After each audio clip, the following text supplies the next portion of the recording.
Hey guys, welcome back to Buried. I'm actually sick today, so we're gonna go for the more calm, quiet let's play.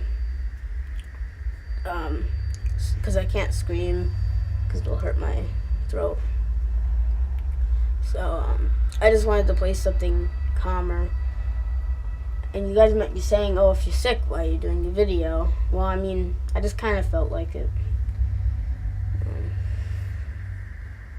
So, I believe we were at the place where they saw like some kind of light.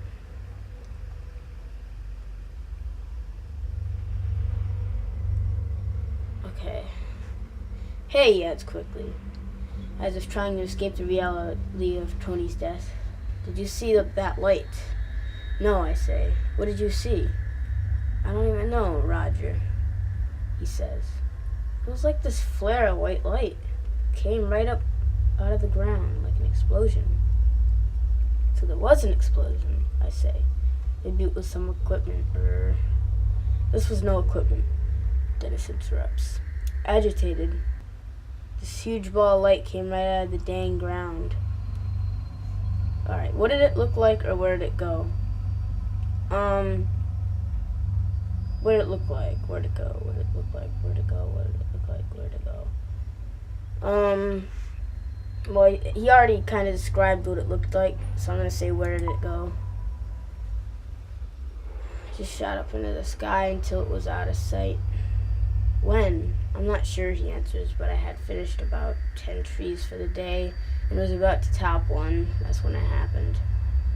You were almost done with the 10 trees, I ask. Yeah, he says, looking at the ground. You know, I wouldn't want to take a lunch break until I was done. And that's when the light blew up. Why? You don't believe me?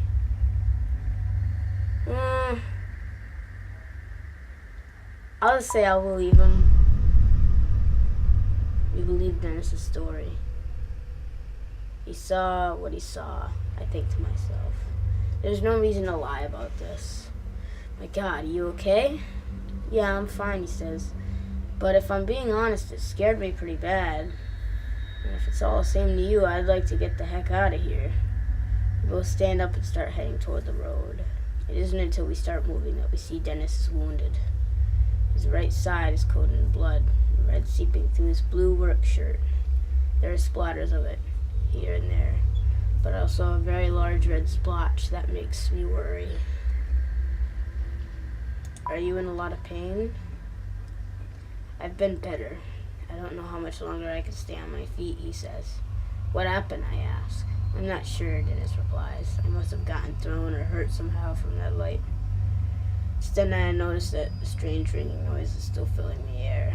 Hey, I say, stopping. Do you hear that high-pitched ringing noise every once in a while? Dennis looks scared when I ask him this question, and he just nods. I thought it was just me, he says. He looks out of sorts and uncertain. The uncertain episode... Okay, I'm gonna stop. The uncertain episode 1. I've never seen him like this before. It's obvious that he's looking for some reassurance. Even though I'm his boss, there's something very unnerving about this. It's freaking me out. I'm sure I sound scared, but I don't really care.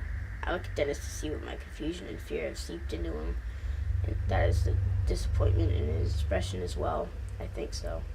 It's as if he expects me to be stronger, to assure him that we're fine and nothing out of the ordinary is happening. We both start moving forward and don't say another word. Did you try to call Frank? Dennis asked. I know he still had his cell phone on him today. Not yet. Luckily, I still have some battery left. I pull out my cell and call Frank. Happy I didn't make that call to Dennis earlier. It rings out, but he doesn't pick up. But when I hear his phone go off beside the stack of logs, Dennis and I give each other a look. As the phone goes to voicemail and I hang up, we walk behind the logs and find Frank's phone on the ground, abandoned. We look around for Frank, but find nothing, not a single trace. It is then that I notice something really odd. A 10-foot wide hole in the ground, right near where his phone was. But there's no stray piles of removed dirt or rocks. It's clean, smoothly dug. cutting into the earth wide but only a few feet deep. It looks unnatural, like the ground is just deleted. No shovels or diggers used. Dennis walks over to it. This looks like the same kind of hole where I saw that light come from the ground. He muses to himself. I say nothing. My mind is spinning, but I don't know what to think. We will need to get out of here, Dennis muttered. What? Oh, jeez. We will need to get out of here, Dennis mutters. At that moment, this is going to be a highlights video. At that moment, when the ringing noise carries through the forest again, sending a shiver down by my spine, Dennis is right. There is something strange going on, and we might not be safe here. But that ringing sound could be a clue to where the rest of the crew went.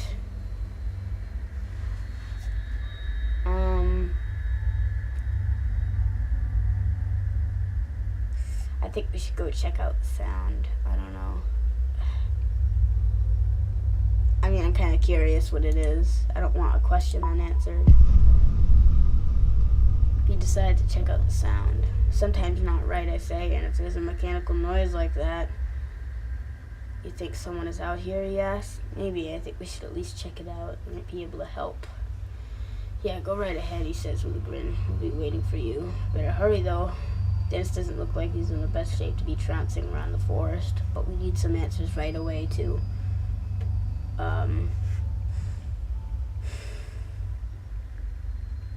I feel like if I leave him here, that I'm going to come back and he's going to be dead.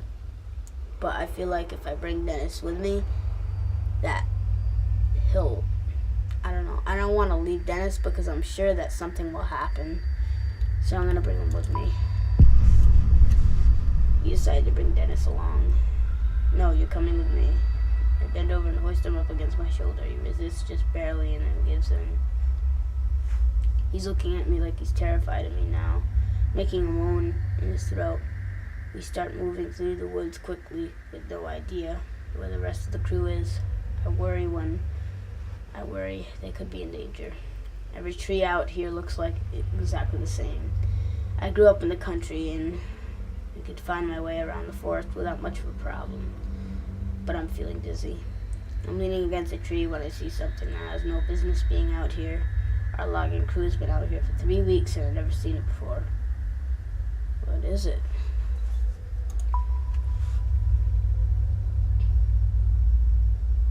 Whoa, what?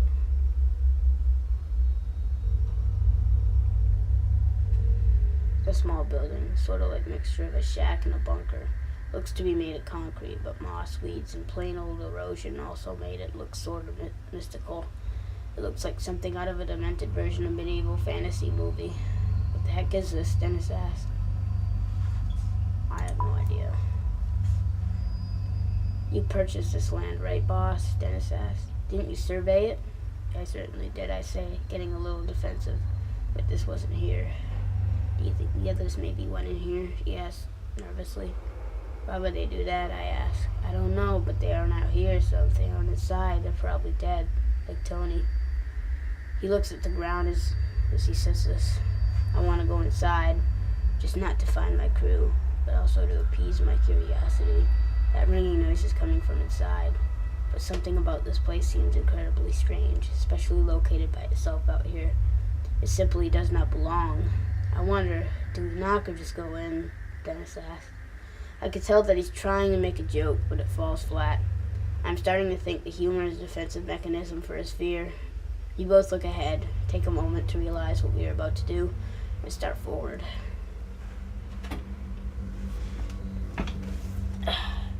We get no more than... sorry, I had to change my position. We get no more than 3 feet closer when Dennis wobbles. I'd rather not just say, "You okay?" I'll reach out and steady him. Wait. Oh, I have 3 minutes left. Okay, I'll continue this episode, guys. I'm sorry about this. I just need to go charge my camera real quick, okay?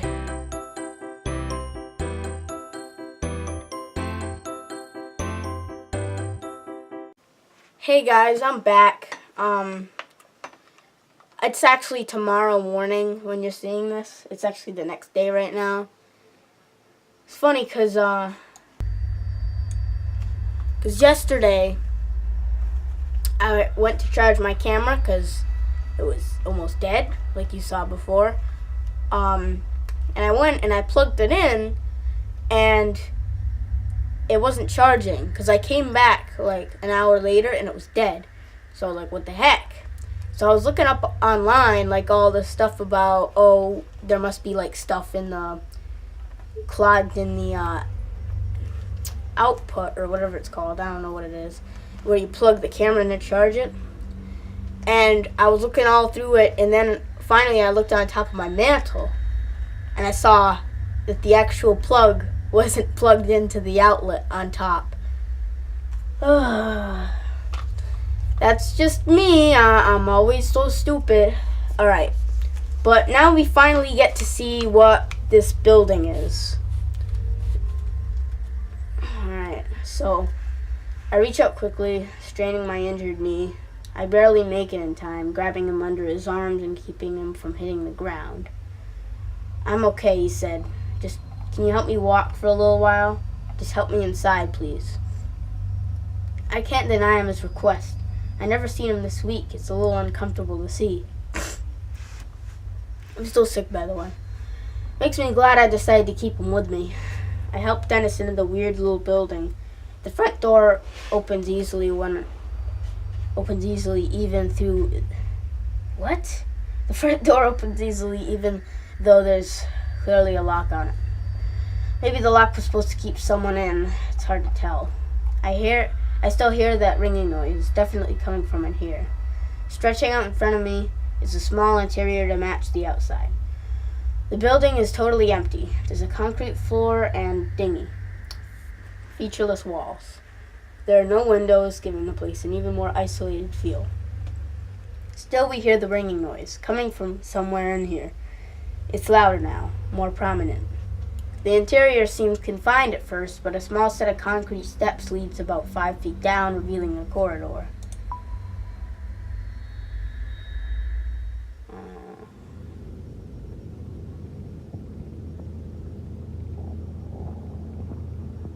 It's a massive corridor. In fact, I'm in some kind of building underground, so it seems to go on forever. This corridor is mostly dark, with emergency lights every 10 feet or so. I assume we're now underground because this corridor extends far beyond the walls of the building we entered. I realize that someone might not appreciate finding us here. I'm gonna tiptoe quietly. Sorry if my head was like way down here.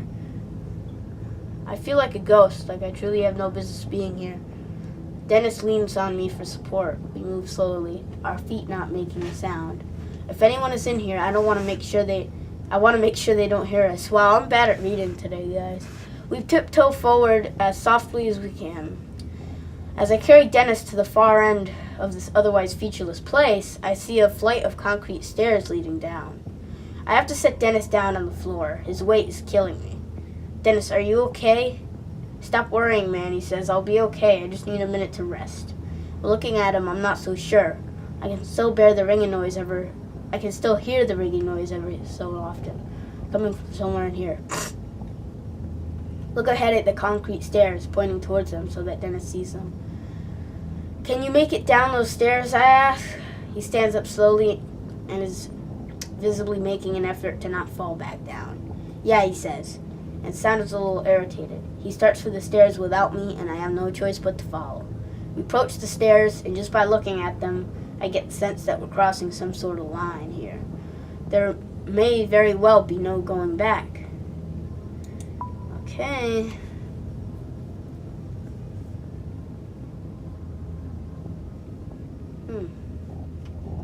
Stairwell? As I head down the stairs, I notice that they look aged. The stupid ringing noise is somewhere below, louder than ever. I feel like I'm walking down into the cellar of a haunted house. The light coming, I can feel the temperature drop.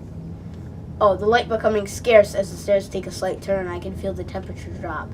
Dennis makes it a few steps down before he's leaning on the wall. He's breathing like he just finished a marathon. Pause to give him a break. Let's take a break, I say, putting my hand toward his shoulder to help steady him. Dennis lets out a sigh. Thanks, I don't feel too great, boss. As we both squat down on a stair, my mind seems to lock in on the unknown fate of the rest of the crew. Frank is married, and I've met his wife a few times, a nice woman with a huge laugh. My heart sags a bit when I realize I might never again get to hear him belting out classic rock tunes during lunch break. Joe, well, I don't know too much about him. He's 22 years old, and he's considering community college. His folks are deadbeats. Also, he has been providing for himself since the age of 16 or so. Maybe I could still find him. I could still get to hear Frank singing in the deep baritone voice after a few too many drinks. After a few moments, Dennis says, all right, let's keep going. We both stand up leaning on each other. I have to make Dennis stay behind me as I stick my foot out in search of the next step. I can't help feeling like a child as a very powerful fear seizes me. I'm expecting the monster to reach out of the darkness, slicing into my throat. After what feels like forever, we come to the bottom of the stairs. We're closer to that ringing noise now. The door sits securely in the wall and Guys, I'm not this bad at reading. I don't understand what's happening to me. I don't know, maybe it's just because I'm sick. Looks just as out of place down here as I feel. A sliver of light seeps through, illuminating the area. The door has what it looks like a panel with lots of labels and lights. Small embossed print above the panel says level of entrance gate, transport sector, and there's a button with no label. A button with no label. I think I should inspect the panel first. The panel looks like a diagnostic or alert system of some kind. Each label meant to communicate some status. Lockdown engaged, experiment in progress, shutdown engaged. Those all appear to be off, but one of the phrases has a slowly blinking red light next to it. The only powered light in this whole thing. Abnormal entity breach. What the heck? I slowly push the door open when Dennis suddenly steps in front of me, taking the lead. Let's go, he says. I want to find out what the heck this place is. As Dennis walks through, that ringing or beeping or whatever it is gets a little louder. The door closes behind us with a click. I can't help but notice the wobble of Dennis' step as he lets out a grunt. You sure you're healthy enough to keep going, I ask? It doesn't matter. I don't want to be in the woods right now. You seem scared. Something I'd never seen before. Angry? Yes. Upset? Yes. But Dennis is never scared.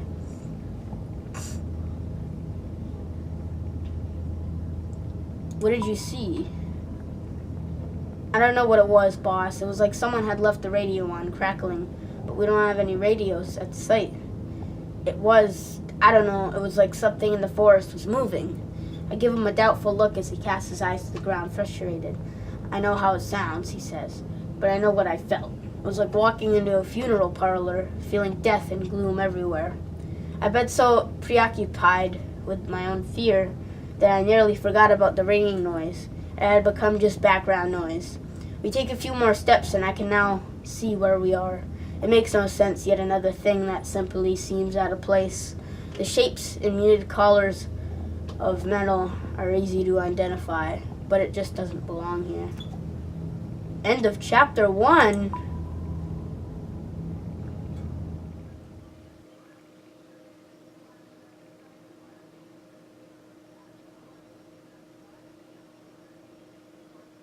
Alright. You know what, guys? I'm gonna end it here. Sorry I escaped the game. Now it's probably gonna be a black screen, unless I edit it so that my face is big on the screen. But yeah, so that was chapter 1. I think we'll just do like 2 episodes a chapter. 2 episodes for each chapter. I don't know how many chapters are in this game. I'll, of course, definitely be playing more of this, because this is a really cool game and I really like it. So, stay friends. Bye-bye.